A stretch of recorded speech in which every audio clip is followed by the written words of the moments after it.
only time I ever ended up in a club or a strip club for the same matter is I'm on tour. Everything is closed. And the only way I can drink a beer or we can all drink a beer and have any fun is by going to these things. So I have been to club. I remember being in Sheffield and going to a club and drinking Red Stripe with the Cryptopsy boys and watching these people dance and being like, why the fuck are we here? Same thing with the strip clubs. It's like we go to the strip clubs just to drink the beer and we're like, this is fucking horrible. Why buffets? Unbelievable. No, we were, I think one of the last ones in Port George. Does that make sense? Is that northern BC? Yeah. I think it is. Oh my God, you went to a northern BC strip club? Dude, everything was closed and we had no beer. Every single girl have construction scars? Like, what is going on? Welcome back to the Headbangers podcast, where your hosts Nathan and Brad. Here today we're doing a New Year's special with Matt, Brian, Chris, known from Vox&Hops, ThrashedTV. How are you guys doing? How was the holidays? It was it's very cool. I said that I really enjoyed my Christmas last year. A pandemic Christmas. I felt like I had moved abroad and I just had to Zoom some people throughout the day and just hang out with my family. And I didn't know it was going to happen again, but it did. And it was super fun. And we're doing good, resting, enjoying delicious craft beers as usual. Can't complain. I'm still on a high from right before the holidays. I hosted my very first metal and beer festival here in Montreal called Brewtal Montreal. It was a massive success. I'm still riding the high of that experience. Can't complain. How's it been playing shows again? It felt so goddamn good. And honestly, the night was crazy. I was conducting an interview with every band, one member of each band. As soon as they finished, they would step off stage and come and see me. And then I was introducing the next band. So I was running the whole night. And typically I get, a little bit nervous before playing a show, but there was no nerves for this. I finished doing an interview with Vicky from The Agonist, and then just walked onto stage and then boom, played a set. And then as I was doing it, I was like, oh, fuck. And I watched a video. There's a video on YouTube. I totally fucked up the first song. I came in 2 bars too early, very early in the song. And I was like, okay, you need to calm down and you need to just appreciate this. Because with everything that was happening, I knew that we were lucky to play the show. And I don't know when we'll play another show. So it was the first time we had played together since July 2019. So it's been quite some time that Cryptopsy hasn't performed together. And it felt freaking good. So much fun just watching a bunch of killer bands that I chose. I curated the whole thing, drinking killer craft beers that I curated the whole thing in my hometown. It was amazing. Chris was there. Super fun. I'm jealous. We need to get down, Nathan. Yeah. My first time seeing Cryptopsy, because when I first met Matt, I was concussed. So I did the interview and then Glaze and I went back home. So knowing Matt as a friend and as the calming aura in my life, and then seeing him on stage is just the strangest dichotomy, and I loved it. And so I dislocated my shoulder in the summer skateboarding, and so my physiotherapist said no moshing. But then Matt McGachy said circle fucking pit, and in that moment I went, that's not just the singer of a band, that's your friend up there. You would be a bad friend objectively if your buddy said mosh and you didn't mosh. So I went in for one song, and as soon as I walked in, someone just crunched right on my fucking big toe. I still did a lap. I got the GoPro image, and then I went to the bathroom and I was like, oh, it doesn't look too bad. Next day, fucking purple and blue. And then we went, so Glaze filmed my foot doctor appointment where they drilled into the nail and they squeezed all the blood out of it. So that's going to go in the Montreal vlog too. Hell yes. Yeah. We're also we're going to be pitching a show to TLC for Wednesdays right before 90 Day Fiance, right after Dr. Pimple Popper. Yes, that's going to be us. Just mosh pit medical. That's actually good. That's not a bad idea. Yeah, I already thought about that title. That's going to be a long-going series if Chris ever gets hurt again. I know the amount of shit that you could probably get. The amount of stuff you could probably get from just after a gig, the A&E, just after a metal show. There'd be thousands of injuries you probably didn't even know could happen at a show. I played a show, kid bone sticking out of his leg from London, Ontario. It was one of those, the most dangerous mosh pits tend to be the pits where there's not enough people there. and this one was one of those. It was horrible. Stopped the set. Taking out EMTs. We were like piling up all merch items on him as he was being wheeled out. London, Ontario. Yeah. Well, if only Travis Scott had some wherewithal. How could Travis Scott do something like this? Shots fired. Doing the robot dance at the top of the stage. We had like obviously the like Bloodstock kind of returned to the UK, and we had an unfortunate accident, didn't we, Brad, with one of our friends? Fucking hell, yeah. So we all went to the party tent. We thought, we'll get drunk and we'll have some fun. Our friend Caleb decided, we've got a friend called Griff, so he was like, Griff, let's do the Dirty Dancing dance.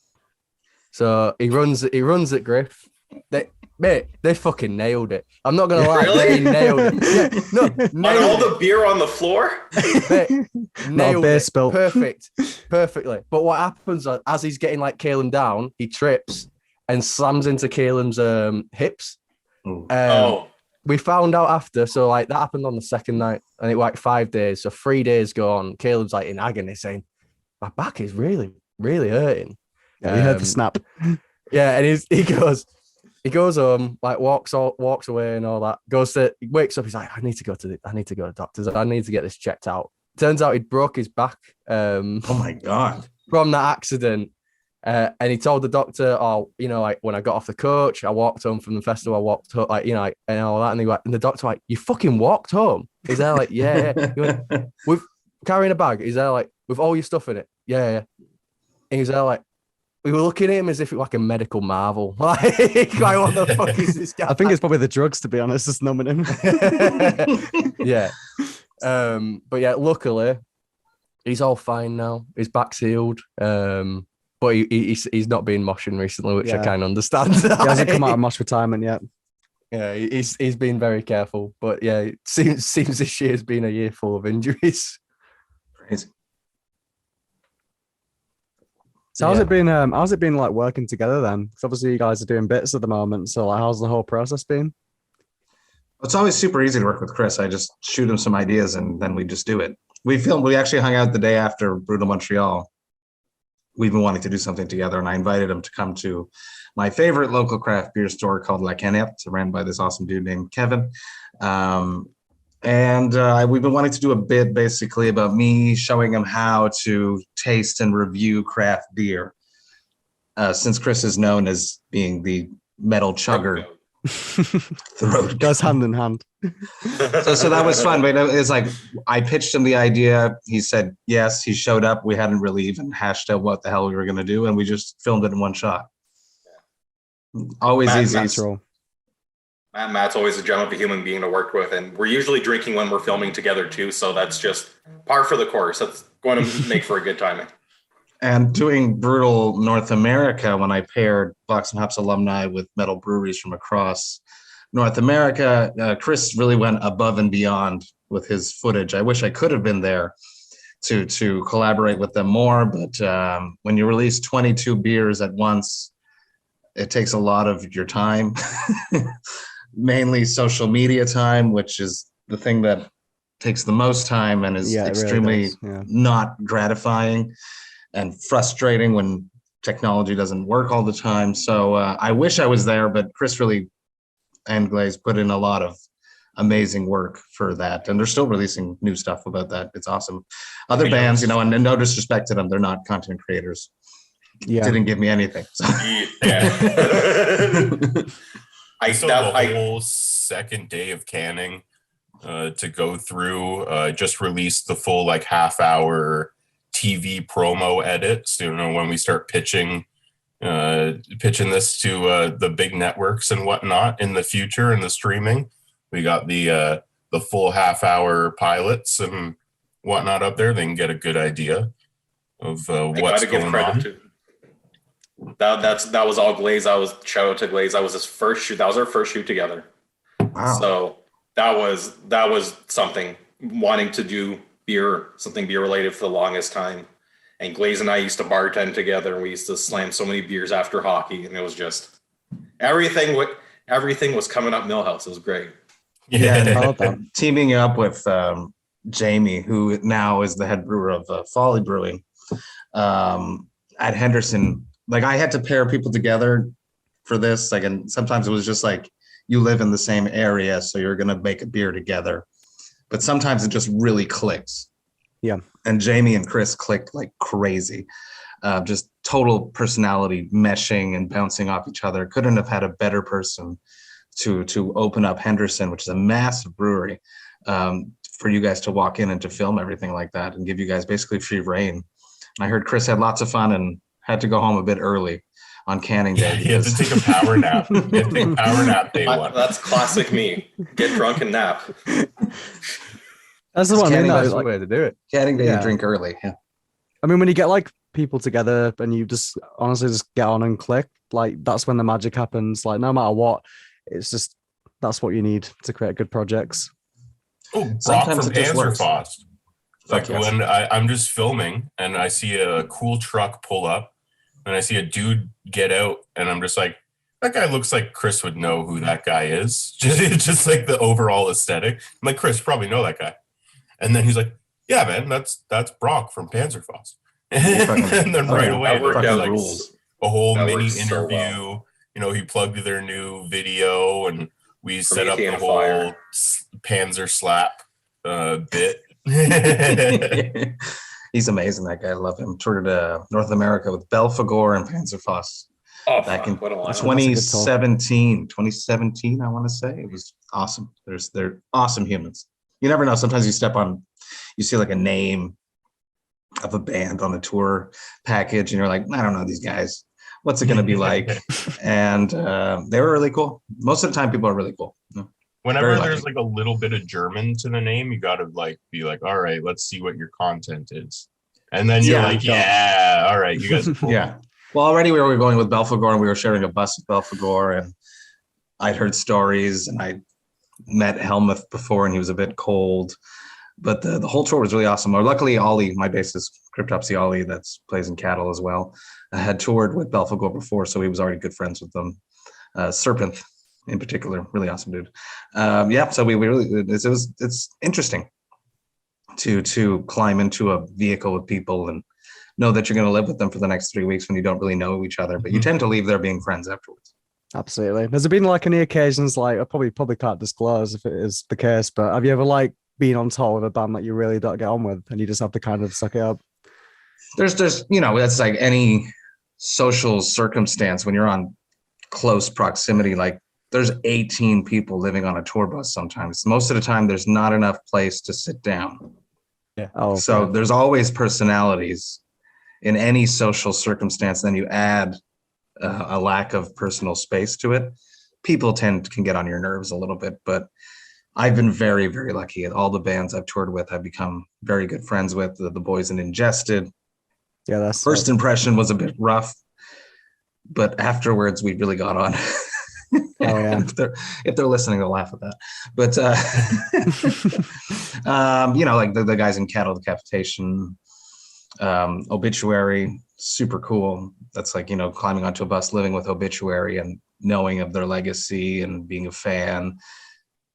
Intimidating for me, but they were just so cool. It's like they had just released their beer with Three Floyds, the Hopped in Half, and they had all their beer in like this like cooler thing in the bus, and we'd like dig in and like pull one out, and we'd look over, and the Tardy boys would be like, you drink it. It was That amazing. sounds awesome. Yeah. Right, definitely. With it sort of been like a New Year's special, we thought we'd kind of look back on the year and sort of start off with like, what would you all say is like the biggest achievements each of you has sort of made throughout the year? The one thing that you're most proud of? You go first, Chris.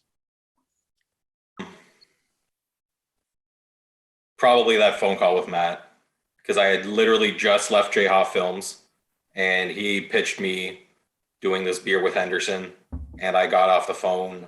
I wept and I called my mom because like she knew how difficult that was for me leaving, and like the platform, everything. That was a special moment.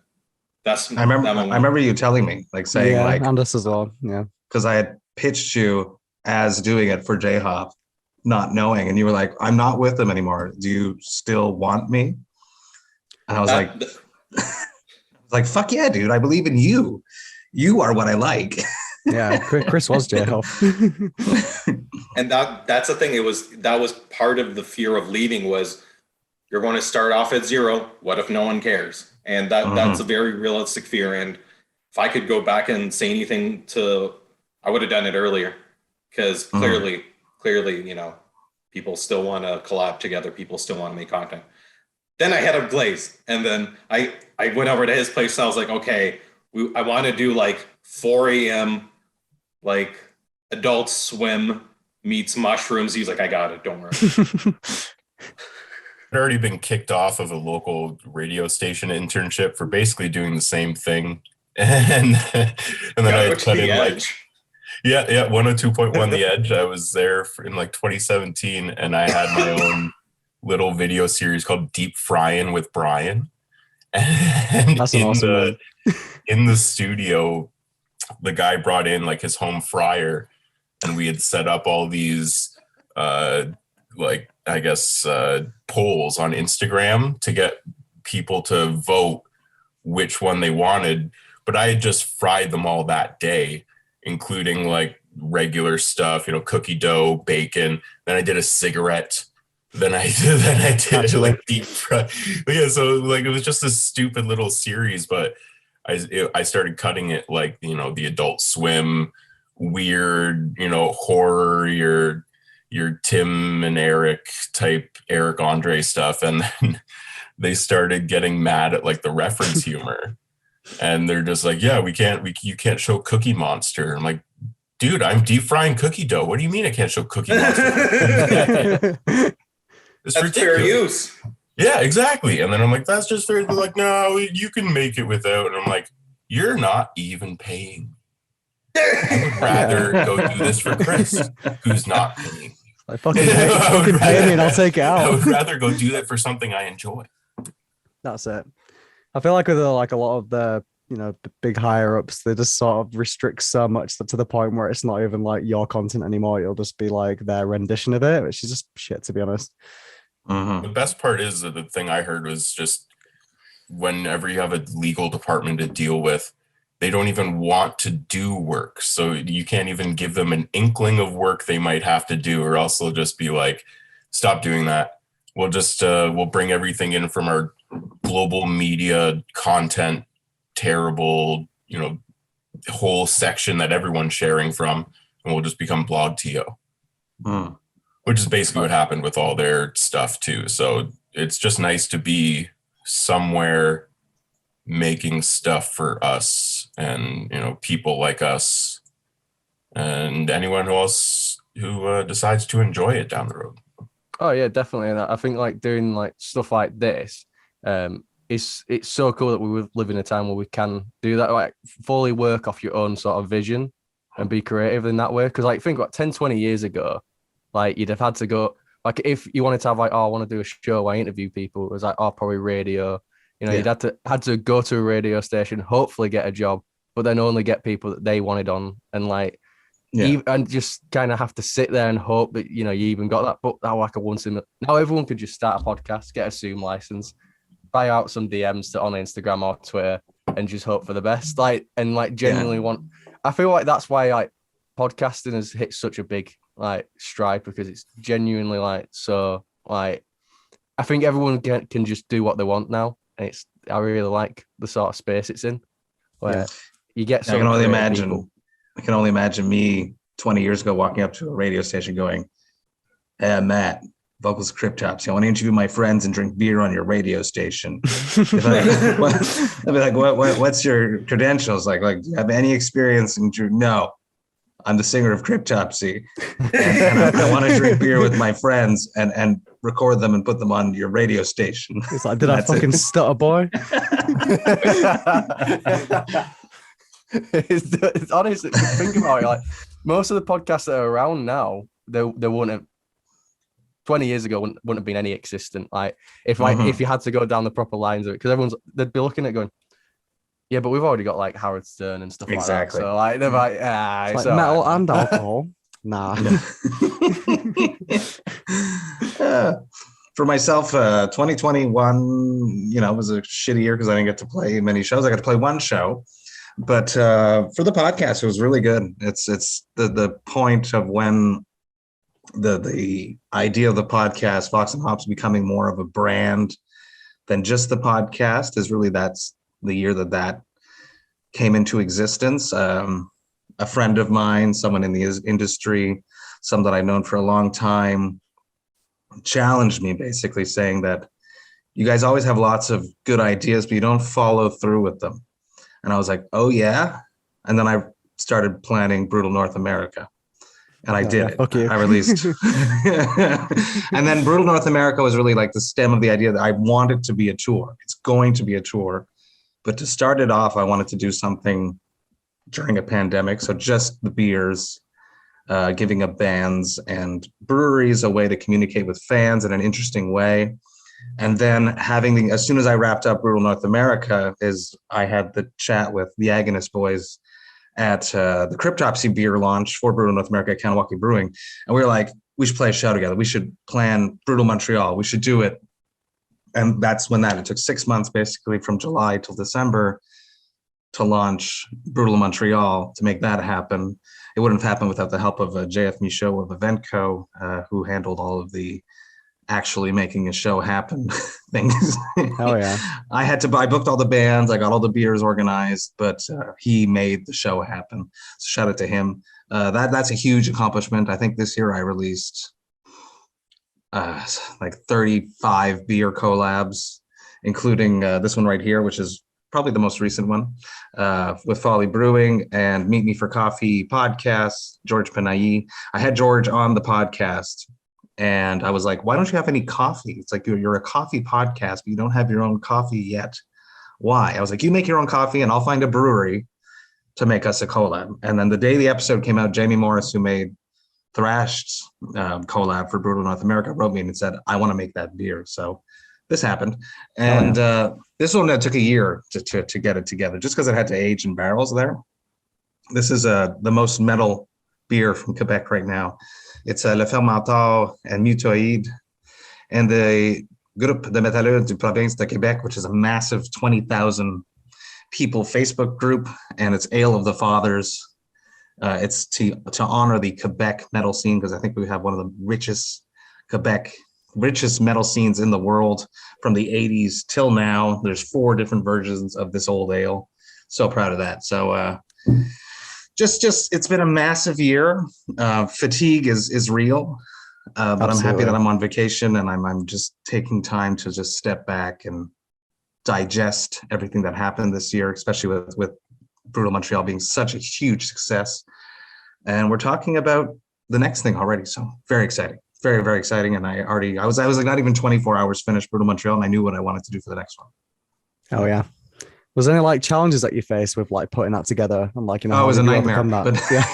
No, imagine I couldn't even like I don't even know where to start, to be honest. So. Keyword was patience. Just being patient. Not reacting emotionally.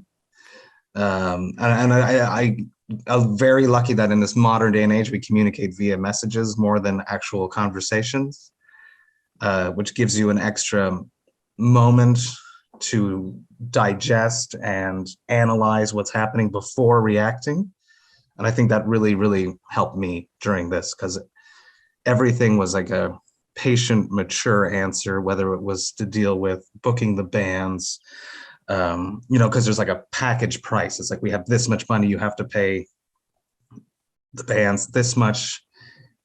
And it's like a negotiation, something I'd never done before. And the breweries getting all the beers, and they wanted Heavy Montreal wanted the coolest breweries from Quebec. So I had to invite people that were not necessarily metalheads and try to convince them that this party was going to be fucking cool, which it was. But it was like having like a high school party, like once like a few of the cool kids start coming or on your guest list, it's easier to get other cool kids to come to your party. So that's what I did. That was tough. Dancing through the rules of the government was another very stressful headache that luckily we got to do the show full capacity. We had lots of fun. It was crazy. It was, but patience, and answering the right things at the right time, and just not being emotional, really, I think was the biggest challenge for me, because I'm a very emotional person. You guys got to go to parties in high school? I never got to go to one. Well, I had my own parties, but they weren't the cool ones. So.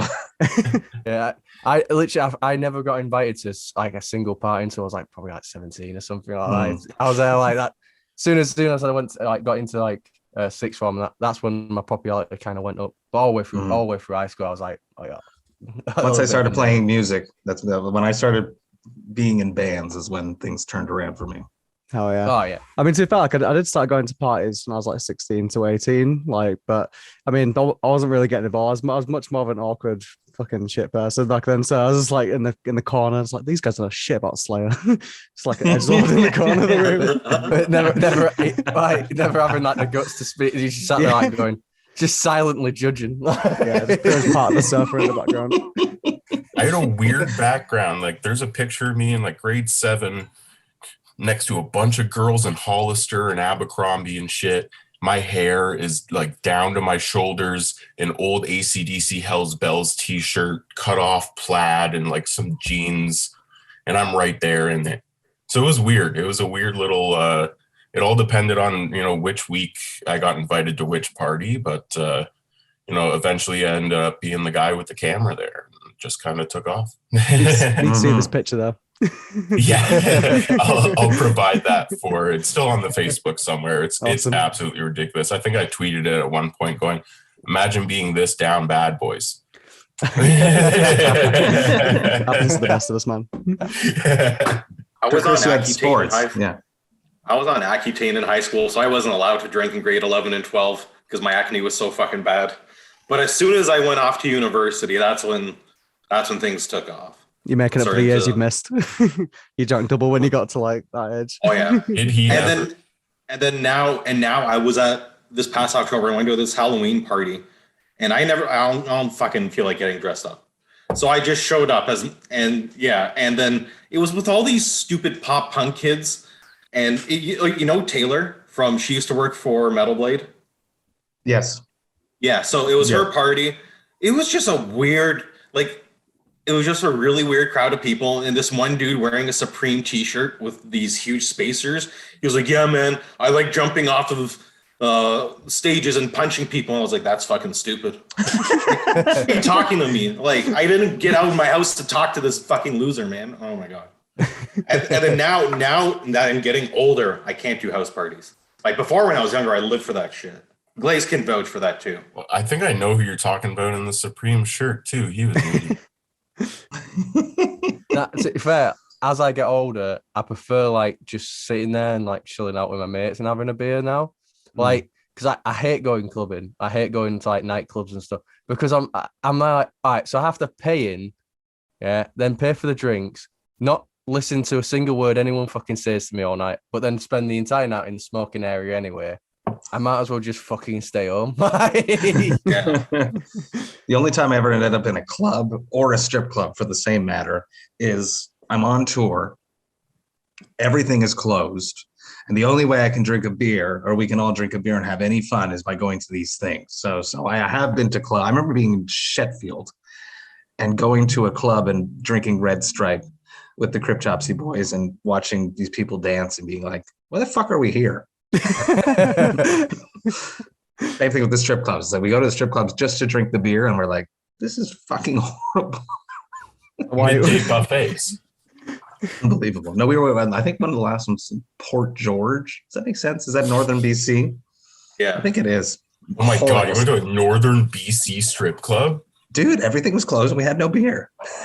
Every single girl have construction scars? Like, what is going on? Think of it as like a Sunday at like 2 a.m. I think it would probably, and then they wouldn't let one of us in because he was wearing jogging pants. And he was like, dude, I have money. We're in Port George on Sunday at 2 a.m. We want to buy buckets of beer, and you're not going to let me in for my jogging pants? That's stupid. Probably about to go to like the convenience store, just like drinking in the car park. Everything was closed. No, that was option A. Oh, okay. Now, this is years ago. Now, my beer is always, I know where my beer is after the show. Last strip club I went to was in Montreal, and one of the it was on a hockey tournament with my men's league team, and one of my defensemen, and this guy is great with a puck, but he's an absolute bonehead around women. He dropped 4 bills on the stripper, and he was just talking to her. He was like, "Man, I think she really likes me." No, dude. This is her job. This is her job. Yes. Hold on. Who was that? It was dude that never washes his shit. Not Justin, the other dude. Beard guy? Yeah, beard dude. Oh yeah. Okay, I can definitely see that. He definitely seemed like a talk to stripper for hours type of guy. And like we were trying to leave at one point because we had a game the next day. We're like, where is he? Where is he? And we thought we lost him, or like maybe like the Hells Angels took his kidneys or something. But no, he's talking to the stripper. Still there talking to her? Yeah. I remember my first and only time in a strip club was I was like with some friends from like my old work, and they're like, "Oh, let's go to. Have you ever been there?" And I was like only like 18 at this point. I was like, "Of course, I've never been." So they're all like, "Oh yeah, we'll take you to one." Now, like British strip clubs are completely different to like American strip clubs or like Canadian. Mate, it's fucking weird, like British ones, because what happens is you go in and you just get sat into like a booth, and there's just like one person, like one lass there, and it's a very British thing. Like it's a very like awkward, polite scenario where you're like, oh hiya, you okay? Do you want this £10 note?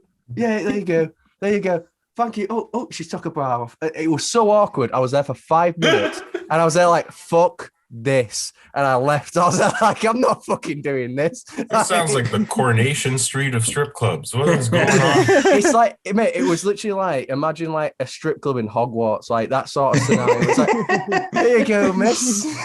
Yeah. The worst.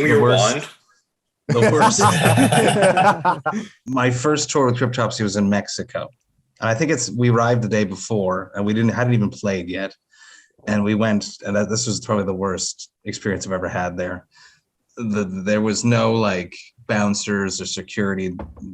They would just get horribly groped, and then they'd stop dancing and stand there for like a whole song or two, which is basically like choose me and bring me in the back.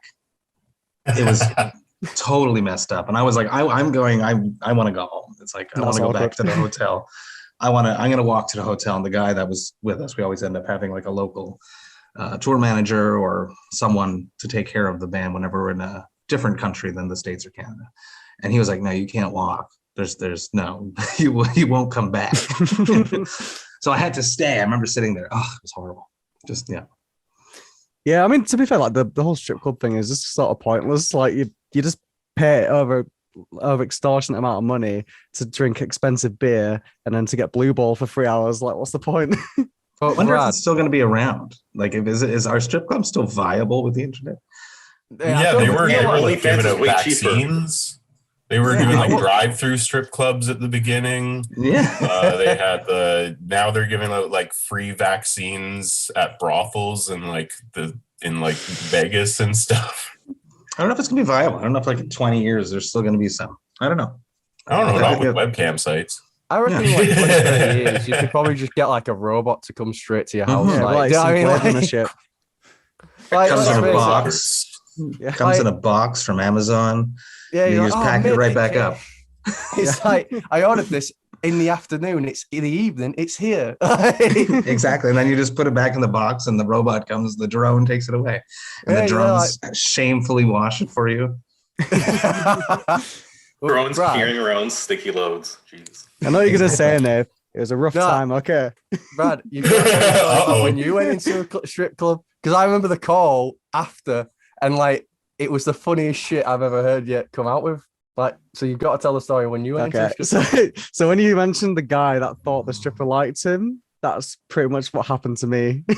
No. Listen, I was going for a bad breakup. Like I was like, losing my shit. So I was like, fuck it, let's do a strip club. I've never done one before. Go in there, spend like £300. And I thought she was like, oh, we should go to Italy sometime. I was like, she's gonna take me to Italy. She loves me. And I woke up the next day. I just saw like there was like dust coming out my wallet. I was like, oh no, I need to sort my shit. Was that like the same night? Was that the same night that some guy like nicked your wallet, but also nicked the SIM card in your phone, so you couldn't cancel your cards? I wish it was the same night. No, it was. Yeah, that was a different night. So I got like mugged in town once after like a night out. I was like blackout drunk. So someone stole. It was only the SIM card. So they stole the SIM card out of my phone because I thought he was going to order me a taxi. I don't know why I was so trusting of this random guy that just like. Just came up to me and he like stole my SIM card. So like, obviously I couldn't even get an Uber back because I had no service. So yeah, and then I just remember running home because I couldn't get home. And I was just like, next level muggings over there. I know that's scary. That's why I was just like in a field. I just screaming, no. that's what I said because I remember I saw him like a couple days after, and I was there like, so he stole your SIM card? I'm like, yeah. He went, I couldn't cancel any of my cards. I'm like, all right, say what you want about him. He's a dick, but he's a fucking smart mugger. Crafty man. Like, gotta respect him. He at least gets to use that card for a good few days until you can use SIM card. It's horrible. Yeah, things are better now. Don't worry. Yeah, I swap beers. Ale of the Fathers, old ale, aged in Cabernet Sauvignon casks. Cheers. Cheers. The pro getting it back on track. Yeah. Can't help myself. Getting drunk tonight, but gotta hydrate for a little bit. Well, me and Brad are both hanging. We had a bit of a Boxing Day celebration with each other, didn't we? So I know a bit of a messy one. So I kind of want to go into like our albums like throughout from this year. Yeah. So let's get like not Exodus. No, spoiler alert. I'm just teasing you. I know you love it. It's probably my favorite of Exodus's releases. Ooh, good one. Really enjoyed it. E-Violet, fuck yeah. Wartooth from Australia. I hadn't listened to the Agonist since Eye of Providence, and I threw on the new EP because I used to see them at the Rock Pile all the time, and then I threw on the new EP on the way to Montreal, and Vicky's new gutturals fucking slap. And seeing all those new songs live was fucking. So I wanted the Days Before the World Wept EP. That's got to be one of my top 5 releases for the year. New Evile, new Exodus, Angelus Apatrida. Who else would be on there? I still haven't listened to New Cannibal. I've been terrible with new releases this year. It's dope too. I've been the same. I've been like, there's been like only like 1 or 2 that I've like listened to throughout. But yeah, I've been absolutely shit with like listening to the new stuff recently. I just did my top 10 episode with Ollie, so this is all fresh in my head. Album of the year for me, and it's not because I'm on it, is LLNN. It's a slow, doomy, weird, heavy as fucking hell band from Denmark. I love them. I love them so much. I've loved them since I stumbled upon them a few years back. I made my like COVID list, and I would put them on my COVID list of who I wanted to interview. I ended up interviewing Christian, the vocalist guitarist. And then when I finished wrapping up, I was like, I want to be on the next album. That ended up happening. The song was great, but the rest of the CD is amazing. It's my favorite album of 2021, hands down. Another one that really snuck up on me, super surprised me. I interviewed Adam D for this release, and I had listened to a few tracks of it, and I was like, nah, this is okay. This is like emotional rock. And then I just kept listening to it after the interview and just kept listening to it and kept listening to it. So Times of Grace, the album is amazing. Just so good. So catchy. Jesse's vocals are amazing on it, and Adam gets to sing a bit more. Surprised how much I really like that one. Yeah, absolutely. And a super cheesy one that I love, Night Flight Orchestra. Love them. Just it's my house cleaning music. Can't listen to it enough.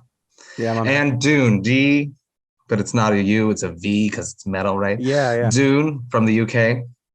Love love that album, and I have since I first listened to it. I get a lot of recommendations from Jerry Monk, the metal architect, the guy that makes all my playlists there, and I love it. If the interludes were a bit tighter, it would probably be number one. But definitely those 3 for me, 4 for me, killer. Yeah, it's been a good year for releases. There's one that me and Nathan, like, we absolutely both loved it. We're like, this is our favorite album of the year. When we got to like interview the singer for this band. So I don't know if you guys listened to the new Mole album, but like, that was incredible. Like, that really blew me away. Like, so ahead of its time. We were fortunate enough to sort of, because we wanted to book Kim, and it took about a month like to get him on the podcast. And look, Nuclear Blast sort of sorted us out with the early release of it, and it was so hard not to like talk about it on the podcast beforehand, because I remember I messaged Brad going, because he was in Spain at the time, wasn't you? Yeah, I was. Yeah. So I listened to it, and I'm like, I must have sent him like 20 messages like, have you listened to it yet? Like, you need to listen to it now. And he's there like, why? I'm like, whatever you're doing, just stop and just fucking listen to it. And he's like, dude, I'm on the fucking beach with a cocktail. I can't start blasting out black metal on the fucking beach. It's moody black metal. Yeah. It's so good. Like, it's like it feels like a different breed of black metal though. Like, it's got all these elements that like perfectly like bounce off of each other. It's like a new world version of Death Haven before they. Yeah, I see the resemblance. Yeah. The shoegaze black metal there. Yeah, like it just, every single bit of it just feels like so atmospheric, and like you genuinely feel like how they probably like felt whilst writing it. A very somber like sort of vibe all the way throughout. Which, from speaking to Kim, it was like, he talks about like sort of the themes on it and everything like that, and it really translates well through the writing. Like from listening to it. Another one for me was Gatecreeper's new album. I really liked Gatecreeper's new album. That was really enjoyable. Mole are from Copenhagen as well, I believe. Yeah, that's correct. Yeah. There's a cool scene there. They're all tight and they all know each other because they're all fighting to get out there, right? So like Cabal, LLNN, Mole, very cool scene going on over there. Oh yeah, definitely. There is a really, really good scene at the moment over there. They have good craft beer too. Have you like discovered any albums this year or any bands that for you kind of like challenged your taste in a way, like something that you wouldn't expect to like? I know you mentioned The Agonist, Chris, but like, is there anything else like that you all discovered like an album like, oh wow, this really took me by surprise? Like anything else? Andrew WK. Oh really? I was not a fan before, and I got those press things that you guys get now there, and I remember listening to the singles and being like, this is really good, and the album came out and I fucking loved it. Really surprised myself, but I cut you off there. Sorry, go Chris. It's all good. All the hip hop and R&B I listened to was from the 80s and 90s, so I can't say I found anything newish out of my realm this year.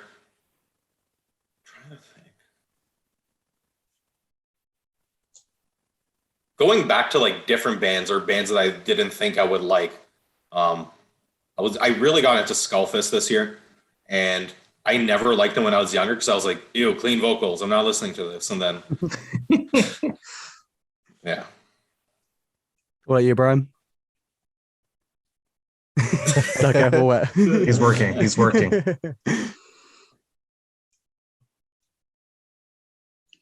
For me, it's almost like the other way around because I wasn't so heavily into metal.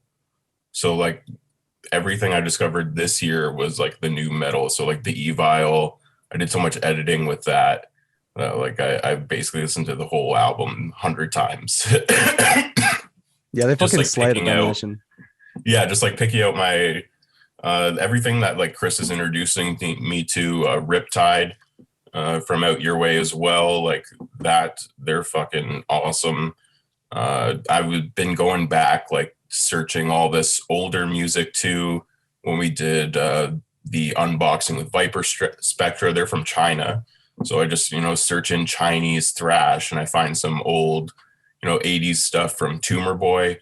And that was like a dope album that I went through to like pick out a song. Chris is even like, damn, even I haven't fucking heard of them. So like, I'm just like pulling random bits and pieces here and there, and just like kind of, I don't know, I'm almost coming at it like AI sense. I'm just like going through the computer and hitting little bits of random information, and it's all starting to make sense. And I was definitely more of an old head back in the day. So like, I don't know, maybe up to like middle school, wanting to be a Slipknot character for Halloween or something like that, but couldn't afford the mask. And then you kind of branch out. But yeah, everything new this year. The Evil, the Wartooth is sick. What was it? Weapons of Tomorrow, the new Warbringer. Yeah, that was last year. I think you're like muted or something. I'm muted. You're very quiet. Sorry, a little bait. Forgot to hit volume. Warbringer was 2020, but yeah, I'm still bumping weapons. Yeah, it was good. Oh, the 2 years have blended so much because of COVID. So at this point, it's like 2020 is also 2021. Like last year is also this year. And then it's going to be 2020 part 2, 2022. Is 2022. Sorry.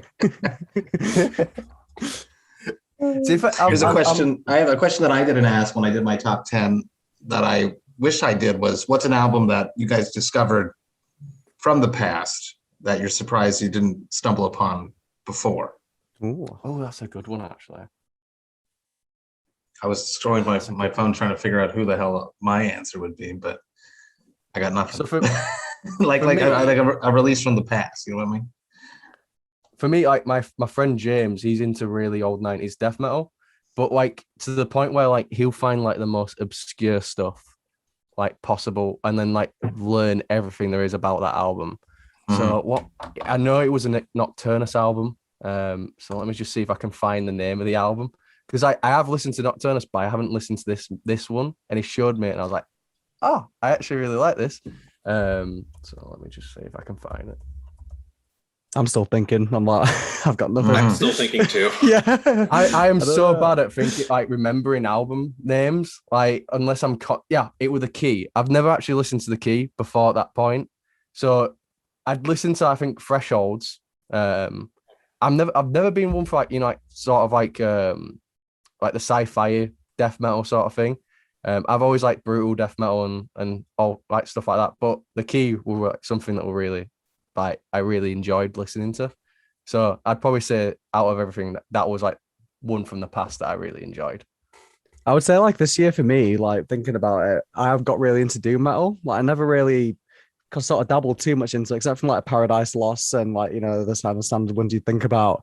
But again, it's like, I guess all the albums, but like November's Doom. I think November's Doom, yeah. I discovered them and they're fucking sick. Because it's like, with doom metal, I like the ones that have the blend of death metal in there. Like, it needs a strain of that for me to be more invested. Like, I don't mind some cleans in it, but I think just the death metal aspect just gives it that, like, depth. That makes it amazing. Really gloomy.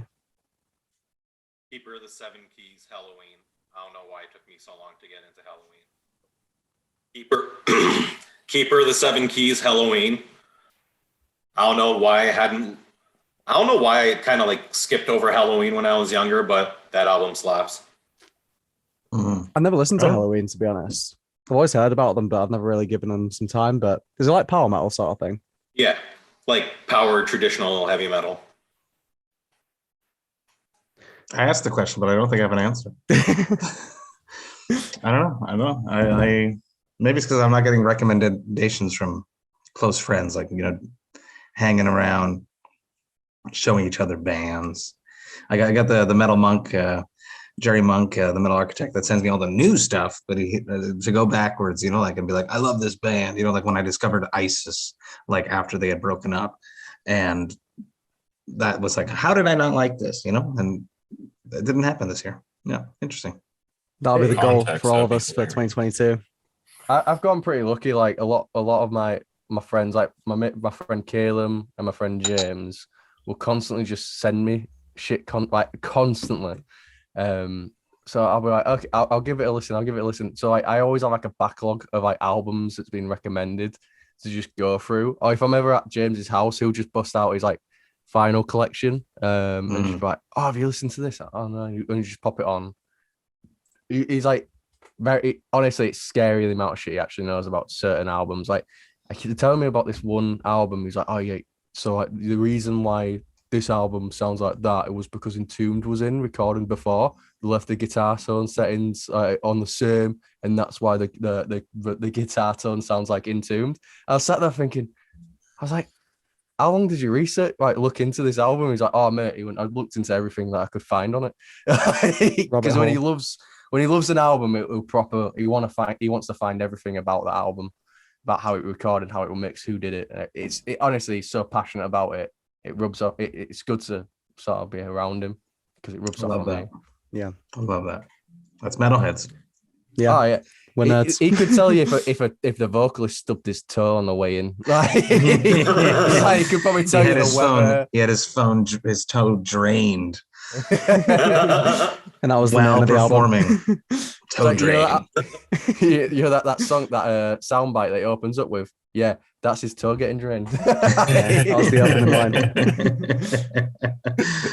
The doctor was cool, Chris. Was you guys Doctor filming? was cool. Yeah, we asked permission to film, and we're like, "Don't worry, we won't get your face or your badge." And then we totally did, and we have to blur it out. So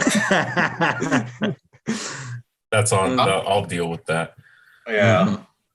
I had a beer in pocket, and then like I finished the appointment with, "When can I resume drinking, smoking, and sexual activity?" And he was like, "Immediately." And just like getting that on camera with an actual doctor. Small Amazing. wins in life. What was his Small wins in reaction? life.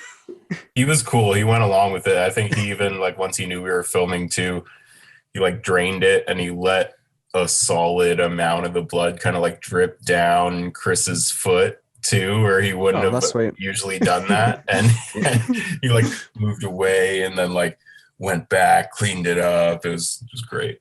Oh Awesome. yeah, man. It's cool. I mean, like, go on, bro. I was gonna say like No, after you. too polite. You go on, Nathan. You go. Well, to be fair, that's the first time in a year that we've done that to each other. So, I was gonna say, what's like the worst like gig injury you've ever had? Like when, like what the worst like pit injury or whatever? Like what's the worst injury you've ever sustained at a gig? I've been really lucky. I've nothing too horrible. My hair getting yanked out, but that's about it. Yeah, no, I've been very lucky. I've been out of pit retirement for quite some time. I like to incite the violence and observe it. At what point do you reach this retirement? Because I feel like I'm starting to get there. Oh, I don't know. It just came to a point where, like, I understand the dynamic of a pit and why people do it, but for myself at a show, I want to experience the musicianship and really take in that part of the experience of a show. So, and a lot of the times I'm side stage or up in the balcony or drinking craft beer. So, It seems like whenever you have access to side stage and balconies is when you retire. But right before the pandemic, I started like jumping into the crowd from the stage and felt comfortable that they'd actually catch me, which when I started with the band, I wasn't sure they would. So having the pandemic took that away from me too. So I'm not sure, but I'll be ready to jump back into the crowd again. Hopefully soon. No, I'm the same. Like when I get in a mosh pit now, I also get so tired. Like I'll be there for like half a song. I'm like, like it takes me like, I think it was Bloodstock. It was Onslaught were playing, and it was like halfway through it. I was like, "Fuck, I'm getting the pit." It's been like a year, man. I need to get it out of me. And I got in there. I was literally just like out of breath for the entire rest of the show. I was like, I should never have done that. I should just had a drink and enjoyed it. So I think I'll probably reach that stage myself. I didn't pit a single time at Bloodstock. Like I was there, like, you know what? It's been a year. I can't be asked being injured all the way through the festival. I'll just sit this out. I'll fucking enjoy it while I can. Like, we did go see Malev recently at the venue like Temple of Boom. Yes, it's cool venue. It's our favorite venue. Yes, it's the little cage for the sound man. I love it. Well, we my band, we recorded our first track upstairs there, so it's got like a special place in my heart for that. So yeah, like favorite band were there, favorite venue. I really enjoyed it. I was there like, oh, I'm going to do a stage dive. So I ran up, jumped off stage. I somehow accidentally picked the smallest man in the entire venue to land on because I'm like plummeting. I'm there like, someone's going to catch me. So I'm like, just see this small man looking at me and like, I just flatten him. I felt so awful. That's probably that guy's worst pit injury. This fucking British guy just lands on me. I'm not even kidding. I got up. I'm like, "Are you okay?" And he's just like laid there, like. You put him in like mock retirement permanently. He's like, I felt so bad, but I was there like, "Oh, I thought the people around you might have at least grabbed me."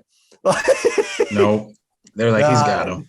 Yeah, I must have. I just misjudged it. It just landed straight on. My friend Jordan, he also stage dived onto me. I managed to hold him, but I thought there were people behind me. So I just go like that. There wasn't anyone behind me. He just fucking fell straight on the floor. Oh. It's like yeet.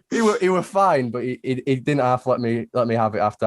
I had to buy him a beer after. I felt really bad, but it's a fair trade. Yeah, it was a fair trade.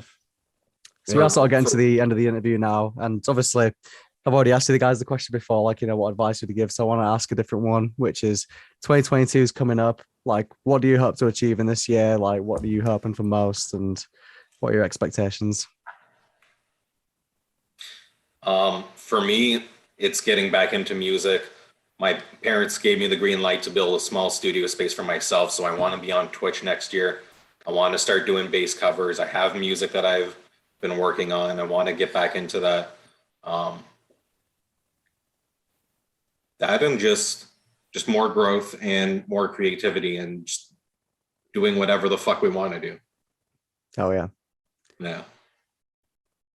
Love that. For myself, I want to see more Brewtal events coming up. I want to build it into a tour. So I'm thinking of doing definitely more in the province of Quebec, but I want to bring it outside of the province of Quebec and get some in the States. I would hope to do at least 3 to 4 in the States coming up in 2022, and then build it up to a full-fledged tour in 2023. That'd be a real huge goal for myself. Oh, a cool place that you could take the tour.